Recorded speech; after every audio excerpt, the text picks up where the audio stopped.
అమర్‌కి surgery జరుగుతూ ఉంటే, అమరేంద్ర గురించి మీ వద్ద నుండి నాకు పిలుపు రాకూడదు ప్రభూ! అమరేంద్రని కాపాడుము అని గుప్తా గారు కూడా వేడుకుంటూ ఉంటారు. ఈ లోపల సర్జరీ పూర్తి కావటంతో డాక్టర్ బయటికి వస్తాడు. డాక్టర్ ఆయనకి ఎలా ఉంది?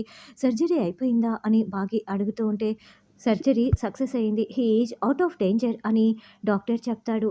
ఆ దేవుడే మీ వారి ప్రాణాల్ని కాపాడాడు అని డాక్టర్ చెప్పటంతో, నీ మాంగల్యం చాలా గొప్పది మిస్సమ్మ. నీకోసం, పిల్లల కోసం బ్రతకాలనుకున్న సారు సంకల్పం కూడా చాలా గొప్పది. అందుకే సార్ బ్రతికాడు. ఎవరు ఎలాంటి కుట్రలు చేసినా సార్ బ్రతికాడు మిస్సమ్మ అని రాథోడ్ చాలా సంతోషపడుతూ ఉంటారు. ఆయన కళ్ళు తెరవగానే దీనికి కారకులైన వాళ్ళ అంతు చూస్తాను. నేను అస్సలు వదిలిపెట్టను అని బాగి మనోహరి వైపు చూస్తూ చెప్తూ ఉంటుంది. డాక్టర్ మేము ఆయన్ని కలవచ్చా? మాట్లాడొచ్చా? అని బాగి అంటే, కలవచ్చు మేడం. కానీ ఆయన స్పృహలో లేరు. స్పృహలోకి రావటానికి 1 ఆర్ 2 డేస్ పడుతుంది. అంతవరకు ఆయన్ని మీరు డిస్టర్బ్ చేయకూడదు అని డాక్టర్ చెప్తాడు. 1 ఆర్ 2 డేస్ పడుతుందా? అని బాగి అంటుంది. మరి అంతవరకు మా సార్‌ని ఇక్కడే ఉంచాలా డాక్టర్? అంటే మేము పిల్లల్ని వదిలేసి వచ్చాము. మేమిద్దరము ఇక్కడే ఉన్నాము. అక్కడ పిల్లలు ఒంటరిగా ఉంటారు కదా! అని రాథోడ్ అంటే, మీ పరిస్థితిని నేను అర్థం చేసుకోగలను. నేను డిశ్చార్జ్ చేసేస్తాను. మీరు ఇంటికి తీసుకువెళ్ళొచ్చు. కానీ ఈ 2 డేస్ మాత్రం ఆయన్ని అస్సలు డిస్టర్బ్ చేయకండి. ఆయన స్పృహలోకి పూర్తిగా వచ్చిన తర్వాతే మీరు మాట్లాడడం మొదలుపెట్టండి. కాకపోతే ఇది యాక్సిడెంట్ కేస్ కాబట్టి ఫార్మాలిటీస్ పూర్తి చేయాల్సినవి ఉంటాయి. అయి పూర్తి చేసి వెళ్ళండి అని డాక్టర్ చెప్తారు. నేను చూసుకుంటాను డాక్టర్. వీళ్ళ చేత ఆ ఫార్మాలిటీస్ అన్ని నేను పూర్తి చేస్తాను. హంతకులు ఆల్మోస్ట్ ఆల్ దొరికిపోయినట్లే. సారు స్పృహలోకి వచ్చి చిన్న స్టేట్మెంట్ ఇస్తే చాలు. నేను హై లెవెల్ పోలీసులకి ఈ కేస్‌ని ట్రాన్స్‌ఫర్ చేస్తాను అని కొడైకెనాల్ ఎస్ఐ చెప్తాడు. ఏంటంజు ఏమైంది? ఎందుకు చదువుకోవట్లేదు? అని ఆనంద్ ఆకాష్ అడుగుతూ ఉంటే, నాకు కాన్సంట్రేషన్ అస్సలు రావటం లేదు.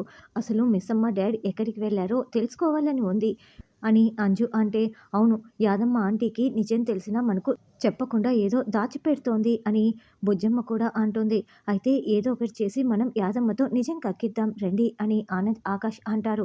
అవును ఏదో ఒక విధంగా నిజం రాబట్టొచ్చు రండి నాతో పాటి అని అంజు అంటుంది.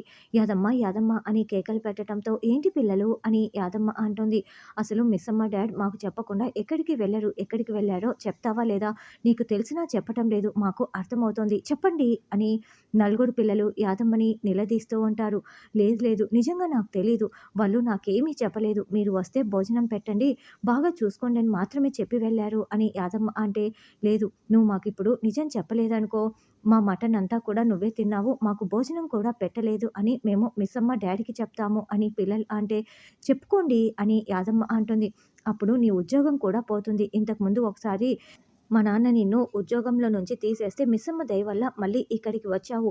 ఇప్పుడు కూడా అలాగే పోతావు జాగ్రత్త అని పిల్లలు వార్నింగ్ ఇస్తూ ఉంటే, వీళ్ళు పిల్లలా పిడుగులా నా ఉద్యోగానికి ఎసరు పెట్టారే అని మనసులో అనుకుంటూ, అయినా మీరు మీ నాన్నకి ఎలా చెప్తారు? మీ నాన్నకి యాక్సిడెంట్ అయింది కదా అని యాదమ్మ నోరు జారుతుంది.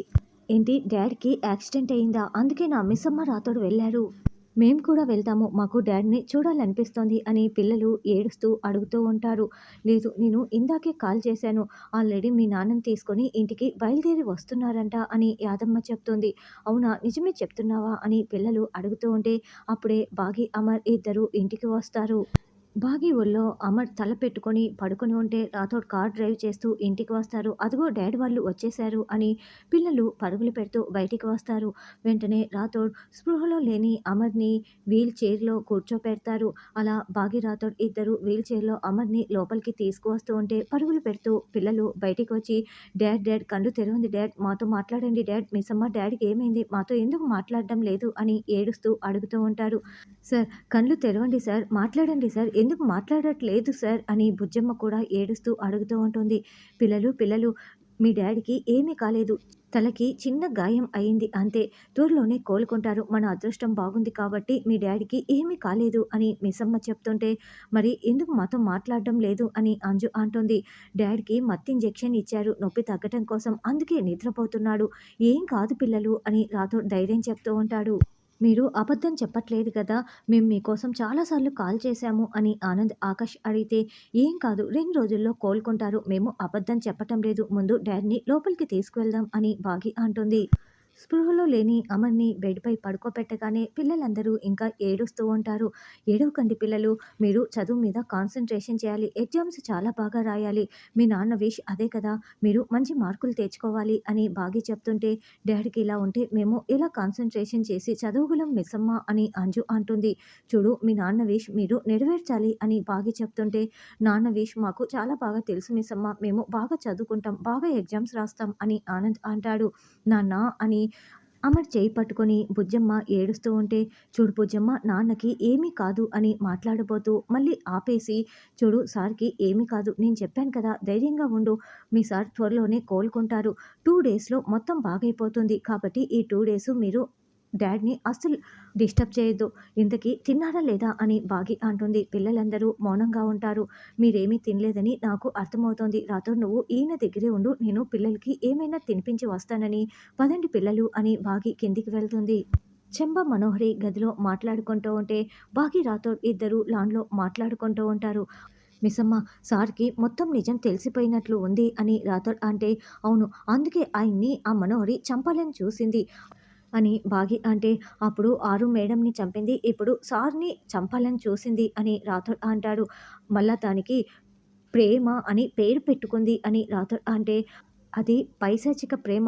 అది మనిషి అయితే కదా! మానవ మృగం" అని బాగి మనోహరిని తిడుతూ ఉంటుంది. "ఎంత పని చేశావు మనోహరి! అప్పుడు అరుంధతిని చంపావు. ఇప్పుడు అంతగా ప్రేమించిన అమర్‌ని కూడా ఎలా చంపాలని చూశావు" అని చెంబ నిలదీస్తూ ఉంటే, "నేను అంతగా ప్రేమించిన అమర్ నన్ను ద్వేషిస్తే నేను తట్టుకోలేను చెంబ. అందుకే" అని మనోహరి అంటోంది. "అమరేంద్రకి ఇప్పుడు నీ గురించి మొత్తం నిజం తెలిసిపోయింది కదా! మేకవన్న పులిలా నువ్వు అమర్‌ని చంపాలని చూశావు. ఇప్పుడు అమరేంద్ర కళ్ళు తెరవగానే తుపాకీ తీసుకొని నిన్ను షూట్ చేసి పడేస్తాడు. ఏం చేస్తావు?" అని చెంబ అంటే, "చచ్చిపోతాడనుకున్నాను. కానీ బ్రతికిపోయాడు. అమరేంద్ర కళ్ళు తెరవకముందే నేను ఈ ఆస్తంతా తీసుకొని కోల్కతా పారిపోతాను" అని మనోహరి అంటుంది. "ఆయనకి మొత్తం నిజం తెలిసిపోతే ఆ మనోహరి చంపాలని చూసింది. మళ్ళీ ఏమీ తెలియనట్లు హాస్పిటల్‌కి వచ్చి ఎలా నటిస్తోందో చూసావా రాథోడ్? దాన్ని చూస్తేనే ఒళ్ళు మండిపోతోంది" అని బాగి మండిపడుతూ ఉంటుంది. "అసలు నేనే యాక్సిడెంట్ చేశానని వాళ్ళ దగ్గర ఎలాంటి ప్రూఫ్స్ లేవు" అని మనోహరి అంటుంది. "అసలు నీకు కూడా ఆ రణవీర్ లాగా ఆస్తి పిచ్చి పట్టుకుందా? నువ్వు ఆస్తి తీసుకువెళ్తూ ఉంటే బాగి మేడం చూస్తూ ఊరుకుంటుందా" అని చంపా చెప్తుంటే, "అది ఖచ్చితంగా ఆస్తి కోసమే తిరిగి వచ్చి ఉంటుంది రాథోడ్. ఆస్తి మీద చాలా ఆశ ఉందని నాకు ఎప్పుడో అర్థమైపోయింది" అని బాగి అంటుంది. "నేను ఎంతగానో ప్రేమించాను. అమర్ నాకు సొంతం అవ్వాలనుకున్నాను. కానీ ముందు ఆరుని పెళ్లి చేసుకున్నాడు. తర్వాత భాగ్యని. అసలు నాకు ఏది దొరకక ఇప్పుడు నేను ఇలా విలన్ని అయిపోయాను. కానీ ఆస్తి కూడా దక్కించుకోకుండా ఇక్కడి నుంచి ఎలా వెళ్తాను" అని మనోహరి అంటోంది. "నేను ఇప్పుడు మనోహర్‌ని అస్సలు వదిలిపెట్టను. అక్క జోలికి వచ్చింది, పిల్లల జోలికి వచ్చింది, నా జోలికి వచ్చింది. ఇప్పుడు ఆయన్నే టచ్ చేస్తుందా? నేను అసలు వదిలిపెట్టను" అని బాగి చెప్తుంటే, "సారు కళ్ళు తెరవని మిస్సమ్మ, అప్పుడు సంగతి చూద్దామని" రాథోడ్ అంటాడు. తర్వాత అందరూ నిద్రపోతూ ఉంటారు. బాగి, అమర్ ఒక గదిలో నిద్రపోతూ ఉంటే, రాథోడ్ ఎక్కడో సోఫాలో పడుకొని నిద్రపోతూ ఉంటాడు. అర్ధరాత్రి అయిపోయింది. అందరూ మంచి గాఢ నిద్రలో ఉంటారు. "అమర్‌ని ఇప్పుడే చంపేయాలి. రా నువ్వు నాతో పాటి" అని మనోహరి అంటే, "అమ్మో! నేనెందుకు? నువ్వే వెళ్ళు" అని చెంబ అంటుంది. "నాకు తోడుగా రమ్మని చెప్తున్నా కదా" అని మనోహరి చేయి పట్టి లాక్కు వెళ్తూ ఉంటుంది. దీంతో పాటు నన్ను కూడా ఇరికించాలని చూస్తోందని చెంబ అనుకుంటూ వెనకాలే వెళ్తుంది. అదుగో గదిలో అమరేంద్రతో పాటి బాగి మేడం కూడా నిద్రపోతోంది. చీమ చిటుక్కుమన్నా కూడా లేచి కూర్చుంటుంది. "నువ్వు ఎలా చంపుతావు మనోహరి? రా వెళ్దాం" అని చెంప అంటే, "వాళ్ళు నిద్ర లేవరు" అని. ఎందుకంటే బాగి రాథోడ్ తిన్న తిండిలో నేను మత్తుమందు కలిపానని మనోహరి చెప్తుంది. "అమ్మో! నువ్వు మొత్తం ప్రీ ప్లాన్డ్‌గానే ఉన్నావా" అని చెంబ అనుకుంటూ ఉంటుంది. ఇక రానున్న ఎపిసోడ్‌లో దిండుతో అమర్ పీక నొక్కేయాలని చూస్తూ ఉంటే అమర్ ఉన్నట్లుండి కళ్ళు తెరుస్తాడు.